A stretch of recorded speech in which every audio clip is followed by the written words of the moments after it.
അവിടെ ബോർഡ് വെച്ചിട്ടുണ്ട് ഈ എണ്ണത്തോട്ടത്തിലേക്ക് ഇറങ്ങരുത് എന്ന്. നമ്മുടെ മലയാളികളല്ല ഇറങ്ങരുത് എന്ന് പറഞ്ഞാൽ അവിടെ ആദ്യം ഇറങ്ങും. അതിൻ്റെ അടിയിൽ നിൽക്കുന്നുണ്ട് കുറേണ്ണം. ഞാൻ വെറുതെ നോക്കിയപ്പോഴേ കഴിഞ്ഞ പ്രാവശ്യം വന്നപ്പോൾ ഞങ്ങൾ ആനേനക്ക് ഈ ഏരിയയിൽ കണ്ടതാ. പക്ഷേ ഈ പ്രാവശ്യം നോക്കിയപ്പോൾ ആനേനല്ല കണ്ടത്, ആൾക്കാരനെ കണ്ടത്. ഒരെണ്ണം അവിടെ ചുറ്റിപ്പറ്റി നിൽക്കുന്നുണ്ട് അതിൻ്റെ അടിയിൽ സൈഡിലൊക്കെ ആയിട്ട്. അവിടെ നിന്ന് കാറ് റോഡ് സൈഡിൽ നിർത്തിയിട്ട് അവർ കുളിക്കാനും കാര്യങ്ങൾക്കൊക്കെ ആയിട്ട് അങ്ങോട്ട് ഇറങ്ങിയിട്ടുണ്ട്.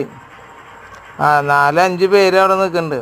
ഇതേ ഒരെണ്ണം, ഇതിൻ്റെ അപ്പുറത്തുണ്ട് 2 പേര് ഇതേ നിൽക്കുന്നു. വേണ്ട ആൾക്കാർ അതിൻ്റെ അടിയിൽ നിന്ന് കുളിക്കാൻ വേണ്ടി നിൽക്കണതാ. അവിടെ എഴുതി വെച്ചിട്ടുണ്ട് എണ്ണപ്പന തോട്ടത്തിലേക്ക് ഇറങ്ങാൻ